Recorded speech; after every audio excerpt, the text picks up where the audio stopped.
¿Qué tal? Muy buenos días a todos y bienvenidos a la cuarta y última jornada de CiberCamp 2018. Comenzamos el día con un taller de uno de los ganadores de las JNIC. Estas jornadas, que son las Jornadas Nacionales de Investigación en Ciberseguridad, son el foro de encuentro de referencia nacional de investigadores en ciberseguridad. Estas jornadas se realizan en colaboración con INCIBE dentro de la misión de INCIBE de apoyar la I+D+I. La charla que tendrá lugar ahora, a cargo de Miguel Iturbe, ha sido seleccionada dentro de este programa de las JNIC 2018. Miguel Iturbe hablará sobre la detección de ataques en redes industriales y sus particularidades específicas en comparación con entornos TI. Él es profesor e investigador en la Universidad de Mondragón y pertenece al grupo de análisis de datos y ciberseguridad de esta universidad. Un aplauso para Miguel, por favor. Vale, muchas gracias, Jacobo. Vale, bienvenidos. Muchas gracias por vuestra asistencia. Y bueno, un poco por donde ha tirado Jacobo, ¿no? En esta charla voy a hablar de un poco de la detección de ataques en entornos industriales, un poco vista desde un prisma personal, ¿no? que es el mío. Es un trabajo en el que bueno, intento comparar los avances que se han hecho en el campo en desde diferentes puntos y luego también pues ya un poco relacionándolo con lo que yo realicé en mi tesis doctoral, ¿vale? Más específicamente, pues un poco voy a hacer una corta presentación sobre mí y sobre mi grupo de investigación. Presentaré un poco qué son los entornos industriales, qué particularidades tienen, sobre todo cuando los comparamos con entornos TI y por qué no podemos utilizar ciegamente todo lo que sabemos de TI para asegurar entornos industriales, ¿vale?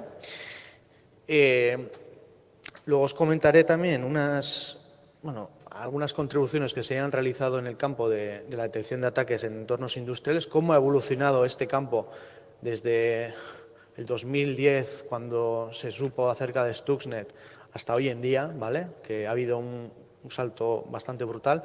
Y luego, pues al final,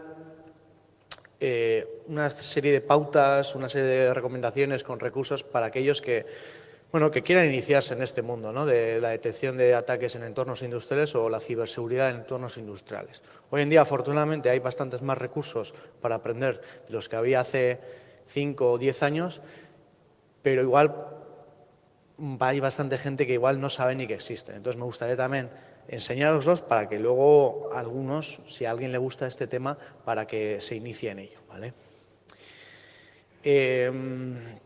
Luego al final habrá tiempo para preguntas, pero si alguno tiene alguna duda que no pueda esperar hasta el último momento, no dudéis en interrumpirme, ¿vale? Básicamente porque los diálogos son bastante más interesantes que los monólogos, entonces, sin ningún problema, ¿vale? Vale, pues empezamos. Como bien he dicho antes, mi nombre es Mikel Iturbe, soy profesor e investigador de Mondragón Universitatea en el País Vasco y pertenezco al grupo de análisis de datos y ciberseguridad, cuyo nombre es bastante descriptivo de lo que hacemos, que es análisis de datos y ciberseguridad, pero sobre todo aplicado a entornos industriales, ¿vale? ¿Qué quiere decir con esto? Ciberseguridad en entornos industriales y análisis de datos aplicado a problemas industriales. Detección de fallos de manufactura, modelado de desgaste de piezas, optimización de procesos industriales para un consumo menor energético, etcétera, etcétera, etcétera. En el campo de la ciberseguridad industrial, principalmente detección de ataques, detección de intrusiones, consultoría de buenas prácticas para la securización de redes industriales, bastantes cosas, ¿vale? Y luego, ya aparte de eso, también soy miembro de la asociación Euskal Hack, que es la asociación vasca de información, de seguridad informática, que realiza también y monta un congreso todos los años allá por finales de junio. Vale. ¿Qué es lo que hago yo? ¿Vale? Realicé mi tesis doctoral en detección de anomalías o ataques en entornos industriales que casualmente pues ganó el premio al mejor trabajo de investigación en las JNIC de este año, y esa es la razón por la que me invitaron aquí, ¿vale? Entonces, bueno, yo principalmente me dedico a la investigación en ciberseguridad en entornos industriales, pero con la particularidad de que gran parte del trabajo que realizo o realizamos a nivel de grupo está conectada con las empresas, ¿vale? Intentamos transferir a empresas, tanto industriales como empresas de ciberseguridad. Y bueno, pues ahí ya tenéis algunas con las que trabajo o he trabajado bastante recientemente, ¿vale? Y luego, pues bueno, también industrial, ya un poco en menor medida, ¿vale? Entonces, ¿de qué voy a hablar hoy? ¿Vale? Un poco quiero comentaros o haceros un breve repasillo de lo que es la detección de ataques en entornos industriales, el por qué es importante, qué particularidades tiene, un poco visto desde mi prisma personal, ¿vale? Yo cuando empecé a hacer la tesis, el campo estaba ya en un grado de maduración, y hoy en día pues ya está bastante más maduro, ¿vale? Pero antes de empezar con el tema principal, primero es necesario introducir lo que son los entornos industriales, ¿vale? No sé si hay alguno de vosotros que, bueno, conoce ya qué es un entorno industrial, cómo funciona, ¿sí, no? Vale. Bueno, ¿qué es un sistema de control industrial? Básicamente, los sistemas de control industrial son aquellos sistemas que están para automatizar, controlar y administrar equipamiento físico, ¿vale? Cualquier cosa hoy en día que haga algo en el mundo físico, desde fabricar algo a lo que sea, detrás tiene un sistema de control industrial, ¿vale? Pensad en robots, pensad en PLCs, luego ya veremos lo que son, ¿vale? Entonces, hoy en día gran parte de lo que se denominan infraestructuras críticas, que son aquellas infraestructuras que nosotros como sociedad necesitamos para funcionar, pensad en generación y transporte de energía eléctrica, transporte de combustible, fabricación crítica, transporte, etcétera, etcétera, son procesos automáticos, ¿vale? Hoy en día, pues todo lo que sea generación de energía, por ejemplo, está automatizado. Entonces, tienen lo que se denominan sistemas de control industrial que los están controlando. Eso tiene dos particularidades, ¿vale? La primera es que el objetivo principal de estos sistemas de control no es mantener algo confidencial o lo que sea, no. Lo que queremos es que el proceso que están controlando siga funcionando. Y esto es vital. Si somos una central térmica, el objetivo no es mantener cierta información sensible confidencial, no. Es que esa central siga produciendo energía.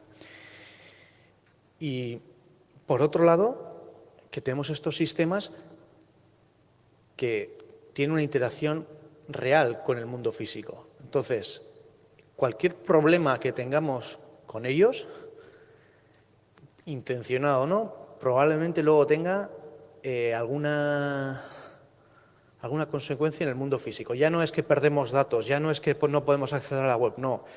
Ya puede pasar, y ha pasado, que puede haber gente que se quede sin electricidad, puede haber fábricas que se queden paradas durante semanas porque han tenido un error y varias de las máquinas se les han destrozado, etcétera, etcétera. Ya, en el caso de los ataques y problemas en general, cuando hablamos de sistemas de control industrial, tenemos que tener mucho cuidado porque los problemas que puedan surgir de este tipo de redes, luego no se queda solo en el plano de red, en el plano ciber, por decirlo así. No, tienen consecuencias en el mundo real y por ello su seguridad es muy importante. ¿Vale? En este mundo, generalmente, cuando hablamos de sistemas de control industrial, mucha gente habla de sistemas SCADA, de DCS, PCS. Bueno, es verdad que hay diferentes tipos de sistemas de control industrial, pero la mayoría son bastante parecidos, ¿vale? Entonces, a la hora de securizarlos no nos preocupamos de si es de un tipo, si es de otro, etcétera. Entonces, utilizaré estos términos para este caso de forma indistinta, ¿vale? Aunque sabed que hay ligeras particularidades entre un SCADA y un ICS más general o un sistema de control distribuido, etcétera, etcétera. En este caso, bueno, los trataré como un conjunto más o menos homogéneo, aunque luego en la realidad no lo son, ¿vale? ¿Qué pinta tiene una red industrial? ¿Vale? Una red industrial generalmente es una red muy vertical, ¿vale? Pensad en capas, ¿vale? Capas muy bien definidas. En la capa de abajo tendríamos lo que es el proceso que se está intentando controlar, ¿vale? La realidad física, el equipamiento físico, pues un motor con sus sensores, sus actuadores, yo qué sé, cualquier cosa, cualquier máquina, todo tipo de equipamiento físico que os podáis imaginar, ¿vale? Eso sería la base, el núcleo. Luego, por encima de ello, tendríamos ya los controladores, ¿vale? Que lo que hacen es recogen información de los sensores que nos dan esas máquinas y actúan sobre ellas, ¿vale? Por ejemplo, si tenemos una de estas ollas a presión gigantes que sirven para hacer caldo, por ejemplo, ¿no? Nosotros sabemos que el caldo se hace idealmente a X grados de temperatura, no sé exactamente cuáles. Bueno, pues el controlador lo que hace es, mediante los sensores, ve cuál es la temperatura que tiene esa olla a presión gigante en ese momento, y si es mayor, pues bueno, la enfría un poco, pues baja el fuego. Si es menor, pues le da más energía, ¿vale? Entonces, un poco eso es lo que haría el controlador, ¿vale? Que luego lo veremos, el principal tipo de controlador son los PLCs, ¿no? Los sistemas lógicos programables. Pero por encima de los controladores hay más tipos de sistemas de control, ¿vale? Tenemos, por un lado, los servidores de control, también conocidos como servidores SCADA, que son una parte supervisora de los controladores, ¿vale? Los controladores al final controlan cosas simples, pero no ven toda la película. Los servidores de control es donde se guarda toda esa información y puede realizar un poco temas de control avanzado. Entendidos también lo que se denominan los data historians o los historiadores, que lo que hacen es guardar esa información para que luego quede disponible para otras personas o otros procesos a las compañías, pues por ejemplo para hacer inventarios, cosas de estas. Y por último tendríamos el HMI o la interfaz humano-máquina, que es donde los operadores vigilan que todo en el proceso está yendo bien, ¿vale? Hay que recalcar que por muchos controladores y servidores de control que haya, no son estos sistemas, sobre todo las infraestructuras críticas que denominé antes, siempre tienen operadores que están operando y viendo que el proceso funciona como debe 24/7, ¿vale? Que son al final las personas que, si algo no va como debe ir, actúan sobre el proceso, ¿vale? Si el PLC o los controladores no pueden hacer frente a una amenaza o algo que no esperan, es el operador en última instancia que desde su sala de control actúa con el proceso. Vale. Aquí en esta foto vemos un PLC, ¿vale? Los PLCs son el caballo de carga principal de este tipo de redes. Son el núcleo de las redes industriales y generalmente son los que realizan el control a primera escala. Este PLC ya tiene unos años, ¿vale? No es de última generación, pero ves ahí como en el centro como tiene una multitud de bornas, ¿vale? Esas serían las entradas y salidas que tiene el PLC, que son las que utiliza para recoger información a nivel de campo y para actuar o mandar órdenes a nivel de campo, ¿vale? Toda la información de los sensores va sobre ello, generalmente, ¿eh? Y también, pues a la hora de abrir manivelas o cambiar temperaturas o esa serie de cosas, las acciones también se realizarían mediante estas entradas y salidas analógicas, ¿vale? Generalmente ya hoy en día tienen ya conectividad Ethernet para sobre todo comunicarse con las capas superiores de la red industrial, los servidores de control, etcétera, ¿vale? Y estos son los principales, el principal actor en este tipo de redes, ¿vale? Es hardware bastante limitado en prestaciones, a los que estábamos ya acostumbrados a hardware ya de ciertas prestaciones. Estamos hablando de megas de RAM, ¿vale? No de gigas de RAM, megas de RAM, procesadores muy limitados, pero increíblemente caros también, ¿vale? ¿Por qué son caros? Bueno, estos PLCs generalmente trabajan en condiciones que un ordenador normal no podría trabajar. Ruido electromagnético, polvo, vibración, etcétera, etcétera.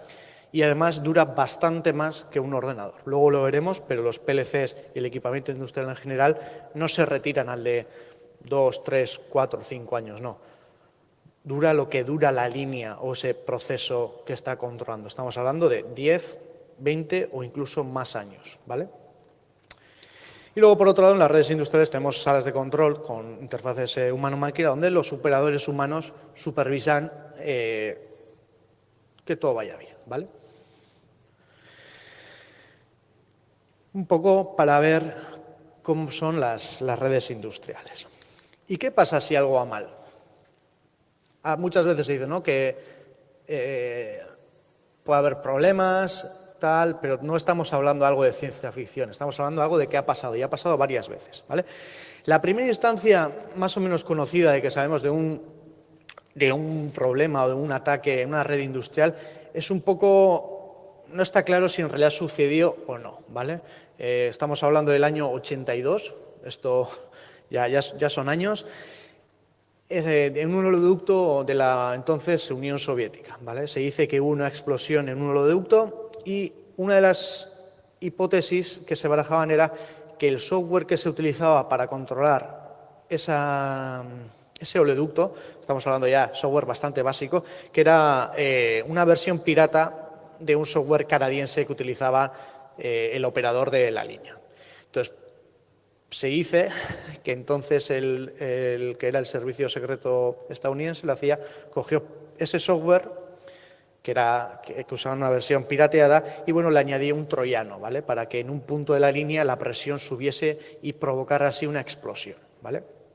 Otra versión es que simplemente un operador no actuó como debiera y es lo que causó esa explosión. La cosa es que no se sabe ni si en realidad existió tal explosión, ¿vale? No hay confirmación de que sí ni que no. Entonces, estamos hablando de algo hipotético, ¿vale? Pero bueno, ahí está porque salen bastantes ejemplos. Nos vamos ya al 2004. Este ataque sí que pasó, ¿vale? Estamos hablando de una empresa que realizaba el tratamiento de aguas residuales en el condado de Maroochy, en Australia, y un trabajador que no estaba muy contento con la empresa, creo que fue despedido, y bueno, robó equipamiento de la empresa, sobre todo equipo de comunicación por radio, y simplemente cogió el coche, fue por las diferentes estaciones de bombeo y causó el vertido de más de 1 millón de litros de aguas residuales sin ningún control a aguas, estanques, parques, etcétera, etcétera, ¿vale? Como aquel equipamiento, en aquel caso, como pensaban que nadie podía conectarse a ese tipo de bombas porque el equipamiento de radio era bastante caro y tal, pues no había ningún tipo de autenticación de usuario ni nada del estilo. Entonces, esa persona simplemente cogió, cargó las cosas en su coche y básicamente fue abriendo esclusas donde no debía, ¿vale? Luego, esta persona, bueno, fue condenada luego ya en un tribunal, etcétera, etcétera. Vale. Y luego ya vemos allá al acontecimiento estrella, ¿vale? Al que puso un poco la seguridad en sistemas industriales sobre el mapa. Stuxnet. Imagino que ya bastantes de vosotros ya habéis oído sobre este incidente, pero por si acaso lo vuelvo a repetir, ¿vale? Se dice que es la pieza de software y de malware más sofisticada jamás escrita. Explotaba 4 vulnerabilidades de día cero con el objetivo de sabotear ciertas centrifugadoras de uranio en 2 plantas nucleares de Irán, ¿vale? Lo realmente peligroso de este software era que al final a los operadores no les mostraba cuál era el estado real del proceso. Esas centrifugadoras estaban girando a más velocidad de la que debieran para desgastarse, pero para el operador o los operadores todo era completamente normal. Esas centrifugadoras funcionaban bien hasta que un día dejaron de funcionar porque se rompieron, ¿vale? Estamos hablando de equipamiento muy caro, ¿vale? Y sí que produjo un problema bastante grande para el programa nuclear iraní, ¿vale? Un poquito más reciente, 2014, ya vemos el segundo ataque ya confirmado después de Stuxnet, en el que hubo ya un daño físico real en una planta. Es una acería alemana, no sabemos ni cuál, ni dónde está, ni tampoco muy bien cuándo fue ese ataque, ¿vale? Sabemos un poco el año, el 2014, pero no sabemos mucho más. Y básicamente, mediante un ataque de spear phishing, un correo en el que mandaron a un ejecutivo de la empresa, bueno, se colaron en la red IT, de ahí pudieron pivotar a la parte industrial de la planta y empezaron a jugar con los hornos. Entonces, hubo un problema que uno de los hornos, estamos hablando de altos hornos, ¿vale?, no se pudo apagar con el debido tiempo y causó bastantes daños significativos en la planta, ¿vale? De nuevo, esta clase de información es bastante sensible, entonces no tenemos muchos más detalles de cómo fue, ni si utilizaron malware, ni si fue intencionado en el sentido de que querían atacar ese horno, si el objetivo era otro. Toda esa información no la tenemos, ¿vale? 2015, ya tenemos el primer ataque a gran escala a una red eléctrica, ¿vale? En diciembre del 2015, más de 200.000 personas en Ucrania se quedan sin electricidad debido a un ciberataque. 30 subestaciones eléctricas simplemente se apagaron y, de nuevo, la forma de trabajo fue parecida a la anterior. Spear phishing, red IT, de ahí a la parte industrial, ¿vale? Por eso es importante, lo comentaré luego, el hecho de que la parte IT de las empresas y la parte OT esté bien segmentada para prevenir o intentar prevenir este tipo de ataques. Vale, ya hemos visto qué son las redes industriales, de qué tipo son, qué puede pasar si algo va mal, y ya vemos que sí que puede haber un problema si no lo hacemos bien. Ahora bien, ¿cómo las protegemos? ¿Cómo procedemos? Nosotros, pues, generalmente, la gran mayoría partimos del mundo de la seguridad IT, ¿vale? En la seguridad IT tenemos el concepto de defensa en profundidad y con varias capas. Tenemos claro que la parte importante en este tipo de redes son los datos, ¿vale? Nosotros no queremos que nuestros datos confidenciales se abran al público en general, porque son nuestros datos confidenciales. Y luego ya de ahí pues vamos asegurando la aplicación que lee y escribe sobre esos datos, los hosts en los que esas aplicaciones corren y luego ya la red en general, ¿vale? Pero un poco el foco está en los datos y sobre todo en la confidencialidad de esos datos. A una empresa que se le pregunte, por ejemplo, ¿qué prefieres? ¿No tener acceso a tus datos durante un día o que tus datos sean accesibles del mundo exterior, incluido competencia, etcétera, etcétera? Generalmente elegirán no tener acceso a los datos durante cierto tiempo. Pero en las redes industriales no es así. En las redes industriales el proceso es lo que prima absolutamente sobre todo y la disponibilidad del proceso. Ese proceso tiene que seguir funcionando, ¿vale? Tiene que seguir produciendo electricidad, produciendo tuercas, lo que sea. Que el tráfico vaya cifrado es completamente secundario. Lo importante es que el proceso siga disponible y siga produciendo. ¿Por qué? Porque es lo que da el valor añadido de la empresa. Lo bueno de la ciberseguridad industrial, cuando comparamos con la ciberseguridad IT, es que es extremadamente fácil estimar el coste de una parada de producción. Cualquier jefe de producción al que se le pregunte ¿qué pasa si hay un ciberataque y te quedas sin producción durante una semana? Y te va a decir, tanto dinero. Y es extremadamente claro cuánto cuesta. En el caso de un ataque IT, pues ya es más etéreo, pues no sabemos cuánto puede costar, ¿vale? Porque que la página web de la empresa esté caída durante una semana, ¿cuántos costes puede tener? Si es una tienda online, pues evidentemente sí, pero si es una empresa que hace tuercas, Pues no lo sabemos, ¿vale? En el caso de una red OT es extremadamente fácil hacer esa estimación.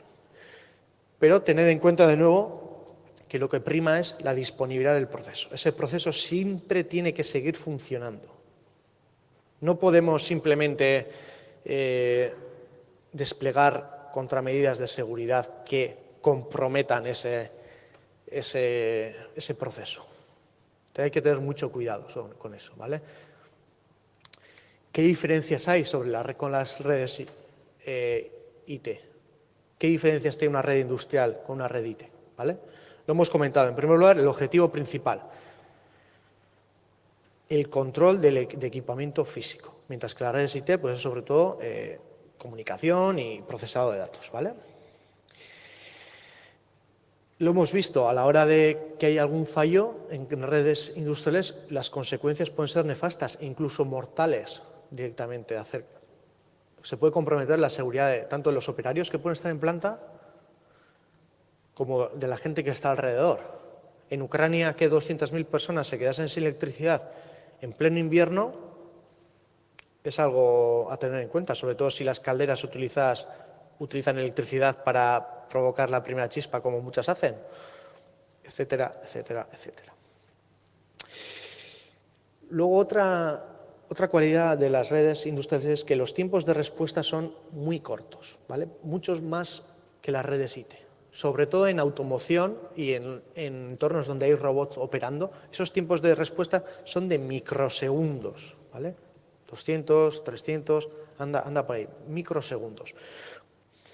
En caso de otros procesos industriales, pues como puede ser el tratamiento de aguas, etcétera, donde ya esos tiempos no son tan vitales, puede ir aumentando, pero no mucho más tampoco, ¿eh? Aún son menores que en redes IT generalmente. ¿Eso qué quiere decir? Que cualquier cosa que despleguemos nosotros en esa red, cualquier mecanismo de seguridad, tiene que tener esto en cuenta. No es factible que nosotros hagamos un sniffing haciendo como una serie de man in the middle si eso nos va a dar cierta latencia, porque entonces ya la maquinaria dejaría de funcionar. Si añade ya unos microsegundos más de latencia, pues igual no se podría operar y podría haber más problemas. Entonces, en vez de solucionar algo, lo hacemos más grave, ¿vale? Pero luego también tienen otras cualidades las redes industriales que nos ayudan a detectar este tipo de ataques, ¿vale? En las redes industriales no hay usuarios que entren al marca los lunes a la mañana. Todo el tráfico de red, o casi todo el tráfico de red, lo crean procesos automáticos. Son los PLCs los que dicen al servidor de control, esta es la temperatura, esta es la temperatura. Cada medio segundo, cada un segundo, me da igual, pero eso va a seguir así. Y de vez en cuando el operador va a hacer algo. Pero las redes industriales son mucho más estáticas y mucho más deterministas que las redes IT. La topología no cambia nunca. No es una red wifi donde los usuarios se conectan y desconectan en todo momento, no. Una red industrial no cambia casi nunca. Y eso es bueno, porque si vemos que algo cambia, es que hay algo que tal vez no es como debiera, ¿vale? Y por ahí van los tiros que veremos luego, ¿vale? Y luego lo que he comentado, los PLCs y estos nodos que están en las redes industriales son extremadamente simples, capacidad de cómputo mínima y que el equipamiento con el que trabajamos es mucho más antiguo al que estamos acostumbrados en entornos IT, ¿vale? Entonces, ¿qué podemos hacer? Bueno, vamos a utilizar estas cualidades que tienen las redes industriales para intentar detectar ataques. Si tan deterministas son, tan estáticas son, vamos a ver eso, ¿vale? Y aquí vemos ya la siguiente parte, ¿vale? Un poco el estado de la investigación en detección de ataques en redes industriales desde un punto de vista bastante personal, ¿vale? Desde antes de Stuxnet, que nos queda ya como en el Pleistoceno más o menos, ya se hacía algo, ¿vale? Era un campo de investigación bastante limitado, ¿vale? Comparado con hoy en día no se trabajaba tanto, ¿vale? Pero sí que se hacía algo. Sobre todo estamos hablando de soluciones que ya existían como IDS basados en firmas que ya existían en IT, trasladarlos al mundo industrial. Pero bueno, eran sobre todo pruebas de concepto, ¿no? Y gran parte de las buenas prácticas, estándares, etcétera, etcétera, que existe hoy en día para redes industriales, no existía.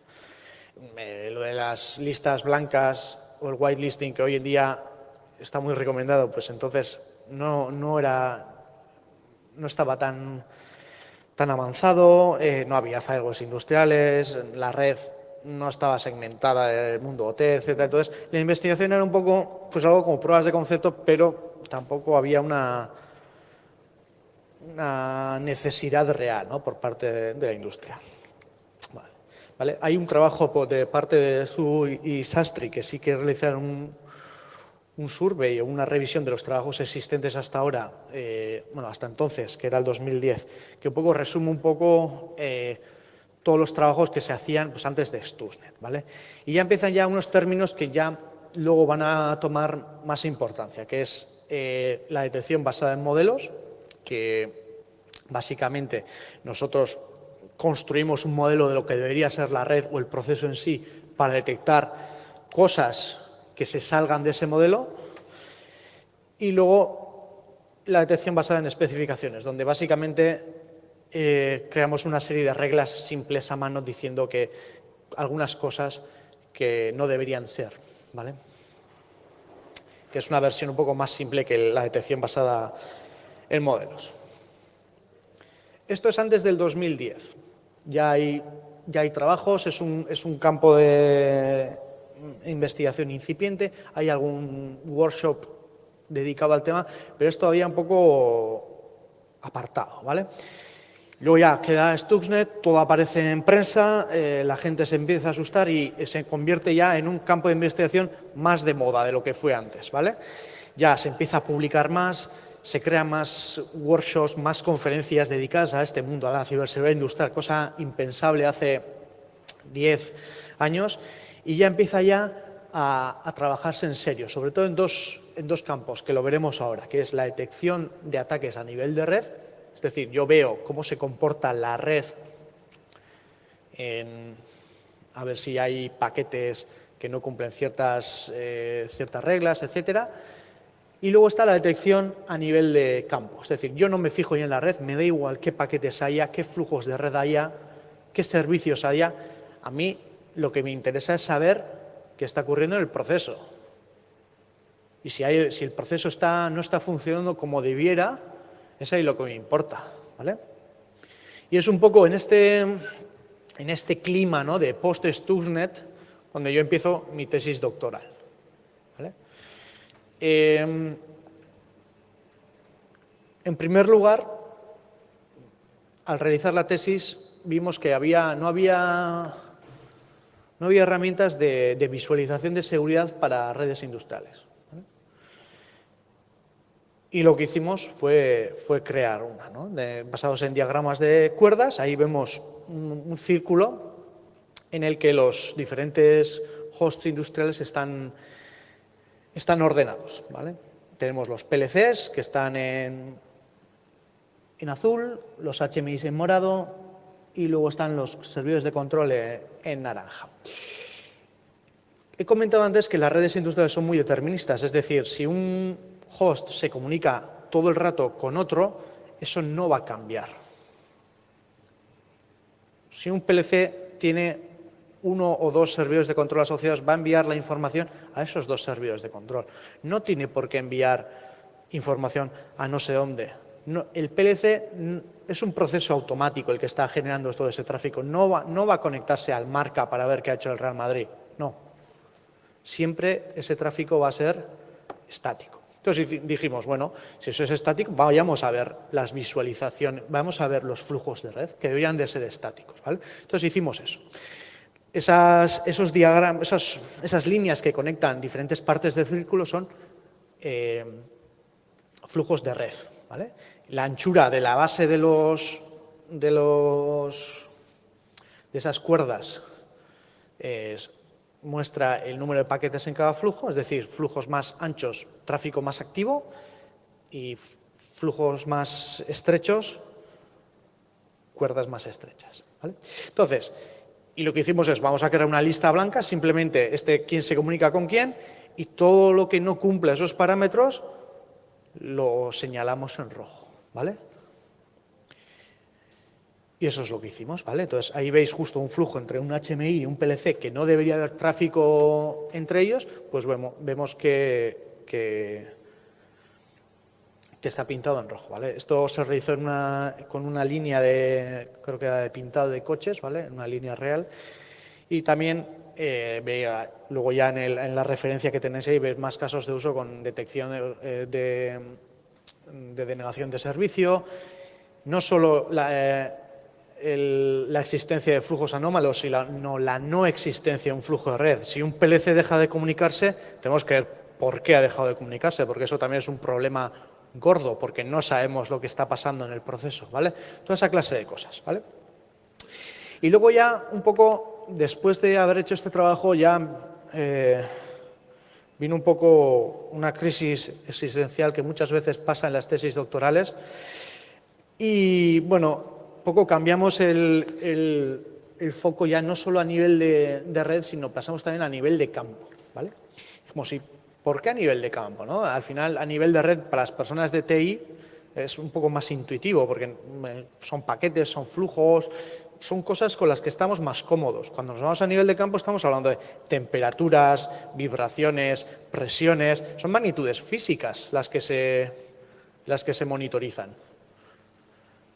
Ya son un poco cosas más complejas para la gente de TI, ¿no? Para la gente industrial, para la gente de control, más cómodos a nivel de control, o sea, a nivel de campo. Pero bueno, vimos porque muchas veces a nivel de red el equipamiento existente no permite realizar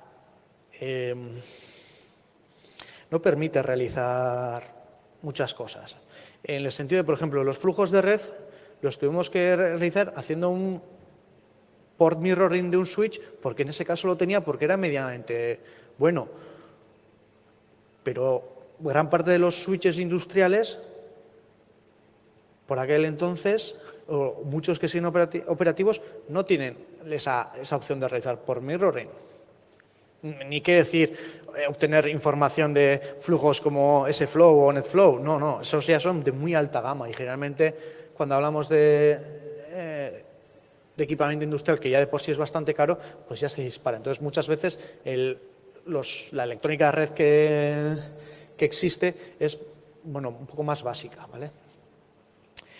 Entonces, en el caso de estos, ¿cómo decirlo? En el caso a nivel de campo, sabemos ya los datos están, porque los datos se monitorizan. O sea, el operador monitoriza cómo a las temperaturas, cómo a las presiones, hay algo que está saliendo que no debería. Entonces, esa información ya existe, no es necesario comprar switches caros que nos permitan hacerlo, ya esa información ya existe, ¿vale? Entonces, vimos que ya había varios trabajos y, sobre todo, se basaban en realización de modelos físicos, ¿vale? Es decir, yo sé que tengo un proceso y lo que voy a hacer es describir mediante código todo lo que hace ese proceso. Esto es increíblemente complejo, ¿vale? Capturar toda la información de algo físico en código es muy difícil porque hay mucha complejidad en el sentido de interdependencias, etcétera, etcétera. No es sencillo, ¿vale? Es un trabajo que requiere mucho expertise y es bastante costoso. Y además, cuando cambia un poco el proceso, ya el modelo no sirve, ¿vale? Entonces, en nuestro caso nos focalizamos sobre todo en la detección de ataques guiado por datos, ¿vale? Solo cogemos los datos, no construimos ningún modelo físico complejo que no nos sirva para, que sirva, pero que sea demasiado complejo para lo que queremos hacer, si ya los datos nos puedan dar esa información. Entonces, en el primer lugar nos focalizamos en el diagnóstico de ataques. ¿Por qué en el diagnóstico? Bueno, veíamos que ya había algunas propuestas interesantes en la detección de ataques, o la detección de anomalías, por decirlo así, pero no sabíamos muchas veces, los operadores no sabían que algo iba mal, pero no sabían el por qué, ¿vale? Entonces, tenemos aquí un caso, imaginaos una tubería donde pasa un líquido, ¿vale? y tiene un sensor de flujo ahí a la izquierda, ¿no? Entonces, cuando el líquido va, pues ese sensor ve cuánto flujo pasa, pues a la hora o al minuto o a lo que sea, ¿vale? Entonces, tenemos aquí, tanto a la derecha como abajo, dos casos en los que el flujo sería nulo. En uno es donde la válvula se cierra, entonces no sigue, y en otro, pues por lo que sea, hay un problema y ese flujo no llega, ¿vale? Entonces, monitorizando esas dos variables, el operador lo único que ve es que hay una caída en el flujo entrante. Pero claro, el saber el por qué, aquí es interesante. ¿Ha habido algún ataque en el que alguien me ha intentado cerrar esa válvula? ¿O simplemente hay un problema con el proveedor y no ha llegado esa materia prima? Viendo estas gráficas no es factible hacerlo. Bueno, entonces, todos los detalles están en esa publicación, pero básicamente con un modelo utilizando análisis de componentes principales y luego gráficos de contribución y tal, vimos que en ciertas condiciones sí que era posible saberlo, ¿vale? Mediante unos gráficos que a la izquierda básicamente aparece que hay una barra negativa bastante grande, que es el que dice que el flujo entrante es menor del que debería ser. Y el gráfico de la derecha nos dice que el ratio de apertura de esa válvula es menor, mucho menor que la que debería ser. Es decir, que está cerrada. Entonces, ya es interesante, ya podemos saber si ha habido algún intento malicioso de cerrar esa válvula o no. Y lo que es interesante es que no tiene por qué ser a nivel de red. No tiene que haber un paquete de alguien que ha enviado esa orden a la válvula. Puede ser un operario que está cansado de su trabajo, ha ido a la válvula y la ha cerrado manualmente, cosa que si nos fijamos solo a nivel de red no seríamos capaces ni de detectarlo ni de diagnosticarlo, ¿vale? Bueno, luego este trabajo siguió, se integró también con parte de red, etcétera, etcétera, pero os quería comentar una segunda propuesta que es más reciente, ¿vale? Ya posterior a mi tesis, se publicó este año en CCS, y era la detección de ataques ya un poco más avanzados a nivel de campo, ¿vale? La propuesta se llamó PASAT y está basado en análisis de espectro singular, pero bueno, de nuevo, si alguien quiere los detalles ya un poco más al detalle, están ya en esa publicación. Pero básicamente lo que se hace es se coge una señal que nos viene, que puede ser una vibración, una temperatura que cambia, una presión, lo que sea, y con la parte azul que veis se aprende, ¿vale? Y durante esa fase de aprendizaje se crea un clúster, que es el que veis a la derecha, de forma de color verde. Y luego ya empieza una vez que hemos aprendido, vemos pues cómo va, ¿no? Entonces ya la parte negra es que el proceso ya sigue bien, sigue produciendo, y vemos que la parte negra de esos puntos quedan dentro de ese clúster de los azules, ¿vale? Pero una vez que empieza un ataque, la estructura de esa serie temporal, por decirlo así, cambia, y ya vemos que los puntos rojos se desvían a la izquierda del clúster. Esa información básicamente se proyecta a una única variable, que es una variable de detección, que es la que veis abajo a la izquierda. Y cuando ve que el ataque empieza y la estructura de esa serie temporal cambia, ese indicador de ataque se dispara, pasa un umbral y nos llega un aviso de que algo está yendo mal, ¿vale? Entonces, bueno, hicimos varios ataques, un proceso químico que luego comentaré, una planta de aguas residuales y luego una planta de distribución de agua real, ¿vale? En la izquierda vemos un caso en el que el ataque es bastante evidente, ¿vale? Sobre todo, ya un operador que está viendo esa variable puede decir, aquí está yendo algo mal, ¿vale? Pero vemos que detecta, ¿no? Ahí se forma un pico en la señal y lanzaría una alarma. El caso verdaderamente interesante es el del medio. Ahí veréis que la parte roja, que es la del ataque, apenas varía de que cuando se compara con la parte anterior. Es decir, el ataque es tan sutil que se camufla dentro del ruido de esa señal.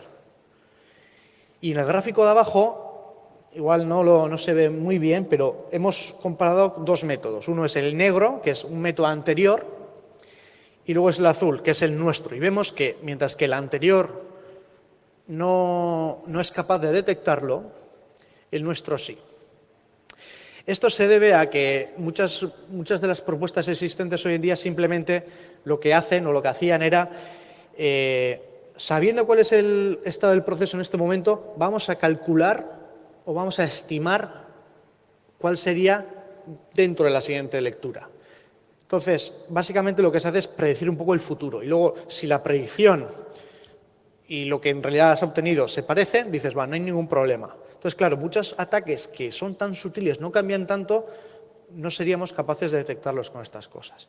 En nuestro trabajo, al final, lo que hemos hecho es un poco ver si hay algún tipo de rotura de estructura en esa serie temporal, pues sí que somos capaces de detectar esos ataques un poco ya más quirúrgicos, ¿vale? Y luego en la derecha, al final, estuvimos comprobando a ver si estos ataques que realizamos nosotros en un entorno de laboratorio se podían trasladar a una planta real, en este caso una planta de distribución de agua, y vemos que efectivamente cuando hay algo raro en el proceso no tiene por qué ser un ataque, porque no tenemos más información acerca de esos picos, pero vemos que efectivamente también somos capaces de detectarlos, ¿vale?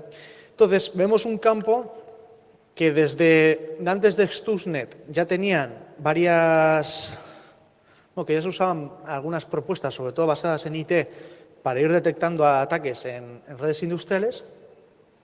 Luego, que han utilizado esa particularidad y ese determinismo de las redes industriales para detectar ataques a nivel de red. Y últimamente el campo de detección de intrusiones a nivel de campo, es decir, a nivel de proceso, está siendo bastante activo, ¿vale? Entonces, ¿a dónde va a ir? Bueno, esto es ya un poco mi predicción personal, ¿vale? Iremos más y más a las soluciones basadas en Machine Learning, aprendizaje automático, ¿vale? Se van a ver cada vez más propuestas que utilicen esa información que obtenemos a nivel de campo, ¿vale?, para detectar intrusiones, y yo creo que también se irán integrando luego ya con las propuestas a nivel de red. Es decir, si nosotros vemos algo que no está yendo bien a nivel de campo o a nivel de red, que eso luego se retroalimente y se puedan realizar acciones a nivel de red. Y es ahí donde yo, por ejemplo, veo una gran potencialidad de las redes definidas por software, ¿vale? Con un controlador central que tiene toda la lógica de red, pues bueno, poder intentar hacer frente a ese ataque de forma dinámica, siempre, lo vuelvo a recalcar, sin tocar la disponibilidad del proceso, ¿vale? La ciberseguridad en estos casos es completamente secundaria. Lo principal es primar la disponibilidad del proceso. Si la ciberseguridad nos ayuda a primar o a ayudar que ese proceso siga produciendo, es algo positivo. Si no nos ayuda a eso, tal vez no lo sea, ¿vale? Vale.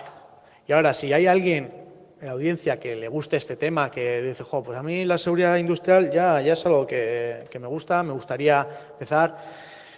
Bueno, pues ahora para terminar sí que os comentaré varios recursos que en su tiempo a mí me ayudaron, ahora hay muchos más y bueno, animaros a utilizarlos y para aprender, ¿vale? Porque sobre todo desde el mundo de vista TI sí que hay que cambiar mucho el chip, hay que jugar, hay que aprender y cuesta un poco, ¿vale? En primer lugar, libros, ¿vale? Yo he elegido dos, hay varios más, pero bueno, el de la izquierda ya es un clásico, tiene varios años y bueno, pues ayuda no solo a la investigación, sino a mí me ayudó mucho a la hora de aprender qué es una red industrial, cómo se comporta, etcétera, etcétera. Y bueno, pues el de la derecha también es bastante parecido. No son libros que nos expliquen dónde está el campo de la investigación en estos momentos, porque no es el objetivo, pero sí que nos ayudan un poco a entender cuál es esa problemática de ciberseguridad industrial, ¿vale? ¿Por qué no podemos utilizar un antivirus en un PLC, por ejemplo? Pues porque el PLC no tiene capacidad de cómputo suficiente para eso. Pero eso, si no lo sabes, pues no lo sabes. Entonces, estos libros ayudan un poco. Luego ya, para el tema de investigación y principalmente investigación académica, yo recomiendo este libro que no está igual tan orientado a la ciberseguridad industrial, pero sí que nos ayudan un poco a entender mucho el lenguaje que luego se utilizan en las publicaciones académicas, ¿no? Pues falsos positivos, falsos negativos, toda esa clase de cosas, yo la recomiendo bastante, ¿vale? Luego, hay un repositorio bueno, hay muchos repositorios en GitHub que los comentaré ahora, pero bueno, el primero tiene una lista de recursos para aprender ciberseguridad industrial, ¿vale? Desde cómo funciona un PLC hasta pues, backups con capturas de red, etc. La verdad, está muy bien, echadle un vistazo, porque os puede ayudar a encontrar tanto herramientas de ciberseguridad industrial, como puede ser algunas de reconocimiento, como Grass Marlin, ¿no? No sé si a alguien le suena, pero bueno, muchas veces no es, a la hora de hacer reconocimiento de servicios o reconocimiento de red o de hosts, no es lo más recomendable utilizar Nmap, como lo haríamos en redes IT. Pues bueno, pues saber que existe un equivalente más pasivo, no tan intrusivo, que se llama Grass Marlin. Y como esa, otras miles de herramientas que están ahí. Y luego os traigo también un par de procesos industriales de juguete.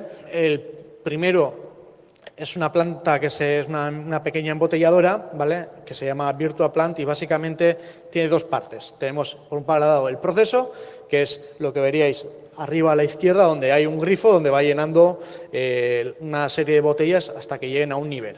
Luego ahí a la derecha sería el HMI, donde le dice al operador cómo va, y esas dos se comunican mediante un protocolo industrial que se llama Modbus. Y luego tiene también una serie de ataques ya preestablecidos o que los puede realizar ya, si queréis vosotros, con vuestros propios ataques de Modbus, en los que ya vemos que ya la embotelladora no funciona como debe, no llena las botellas, si no en este momento estaría inundando la planta, ¿vale? Esto es un proceso bastante sencillo, es fácil de ver, está escrito en Python, por lo cual es bastante entendible. Y bueno, como un primer paso está bien, ¿vale? Y luego hay un proceso ya que es bastante más complejo, pero que a mí me gusta mucho, ¿vale? Es el proceso químico que comentaba antes, y esto ya es un proceso químico real, ¿vale? Es una planta que crea una serie de compuestos químicos, y aquí ya podemos hacer ataques quirúrgicos a nivel de campo, podemos aprender cómo funciona un proceso, qué interdependencias hay entre diferentes partes del proceso, la verdad es que da mucho juego. Es complejo porque requiere de aprender un poco de teoría de control, un poco en este caso, pues un proceso químico, un poco de ingeniería química y tal, pero es una herramienta potentísima para poder realizar ataques y para poder realizar detección a nivel de campo, ¿vale? Ya tiene un framework ya donde se pueden realizar ataques para cerrar válvulas, hacer spoofing de señales, sensores. La verdad es que está muy bien, pero es una herramienta compleja, ¿vale? Y como tal requiere tiempo de esto, ¿vale? Para terminar, básicamente, para que os quedéis un poco con unas pinceladas. Asegurar las redes industriales es algo estratégico, ¿vale? Es algo muy importante, tanto por el riesgo que conlleva como por la parte de ciberseguridad existente que existe hoy en día. Pero tiene ciertas particularidades que hay que tener en cuenta a la hora de asegurarlas. Unas juegan a favor del investigador en ciberseguridad y otras en contra, ¿vale? Las soluciones basadas en aprendizaje automático, inteligencia artificial, lo que queráis, es un campo muy activo de investigación, tanto a nivel de campo y a nivel de red, ¿vale? Y animaros, si alguno quiere aprender en este campo, que no es imposible, ¿vale? Hay que cambiar un poco el chip, hay que aprender muchas cosas con las que los informáticos igual no estamos tan habituados, pero es muy posible hacerlo. Yo fui capaz de hacerlo y con ello yo creo que cualquiera de vosotros sería capaz de hacerlo. Y nada, y animaros entonces. Esto es todo por mi parte. Si hay alguna pregunta intentaré responderla lo mejor posible.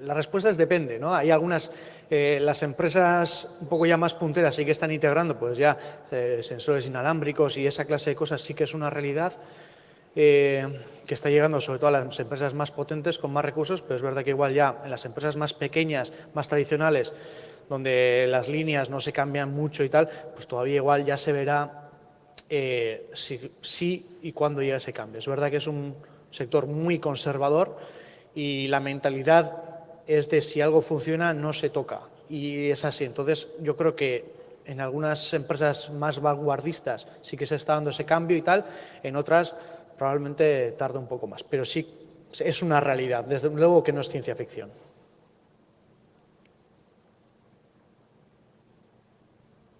Vale, pues entonces si no hay... Ah, sí. Serían los controles, gracias. Los controles de seguridad que se deberían implementar, los básicos, para salvaguardar los activos de información. Yo los dividiría en dos. Una es la monitorización de la red, porque muchas veces no se sabe lo que está pasando en la red. Pensamos que sabemos lo que está sucediendo en la red, pero muchas veces no es así, ¿vale?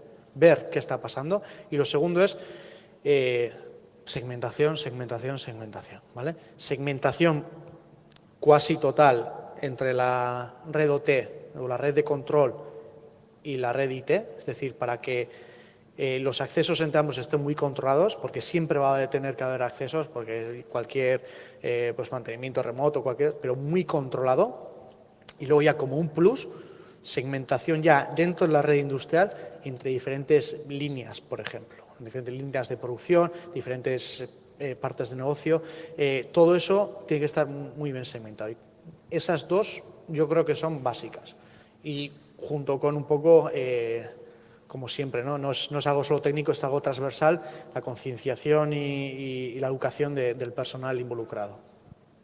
En el tema de la monitorización, ¿has tenido ya experiencia tal vez de utilizando algún tipo de herramienta que nos ayude a Herramienta cumplir con comercial. eso? Open source o cualquiera. No sé. Yo personalmente no he tomado parte, sí que algunos de mi grupo sí que han tomado parte en despliegues, y yo personalmente no, entonces prefiero no darte esto porque no, probablemente metería la pata, ¿vale? Gracias.